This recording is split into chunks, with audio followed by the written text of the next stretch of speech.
જય શ્રી કૃષ્ણ મિત્રો, હું અત્યારે આવી ગયો છું એક જગ્યાએ. આપણે જે પોલીક્રિસ્ટલ પેલાની પેનલ આવતી એવી પેનલ લગાડેલી છે અને ઈવો કંપનીનું ઇન્વર્ટર લગાડેલું છે. આ ઈવો કંપનીના ઇન્વર્ટરમાં અત્યારે છે ને એક સ્ટ્રિંગમાં વોલ્ટેજ નથી આવતા અને બીજી સ્ટ્રિંગમાં 500 વોલ્ટેજ આવે છે. એટલે આપણે હવે અત્યારે ચેક કરવાનું છે કે કઈ સ્ટ્રિંગમાં અને કઈ જગ્યાએ વાંધો છે.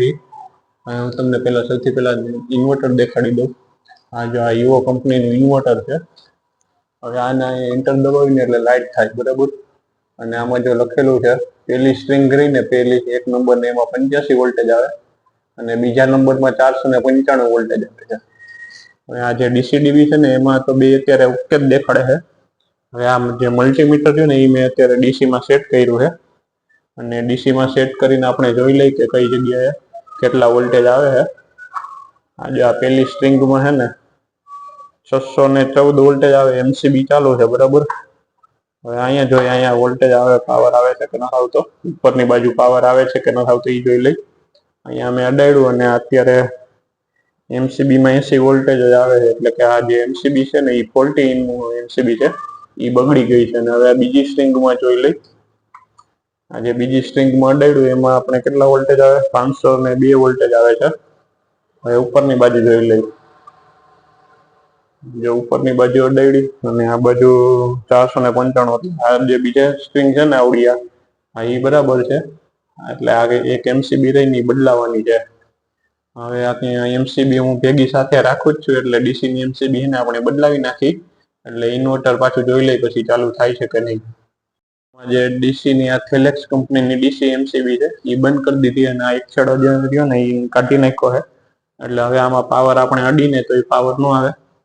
અને મારી પાસે આ જે છે ને એ જો સીએનડેસ કંપનીની છે, ડીસી એમસીબી 32 એમ્પિયરની છે. અહીંયા જો લખેલું 32 એમ્પિયર.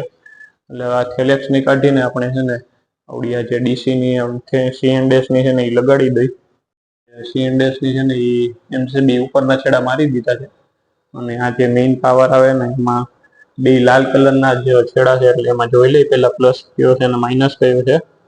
એટલે પેલા જો અહીંયા બે છેડા અડાડી દીધા અને અહીંયા તમે જોઈ શકો છો કે કેટલા વોલ્ટેજ આવે છે. હમણાં એક જ મિનિટ.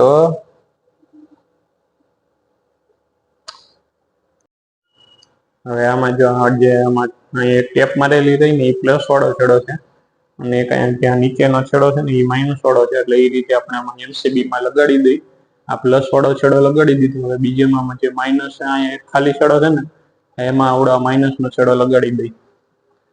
એના પછી છે ને એમસીબી ચાલુ કરી દઈ. એટલે જોઈ પાવર ડીસી બાજુમાં જે પેલી સ્ટ્રિંગમાં નહોતો આવતો ને આવી ગયો કે નહીં.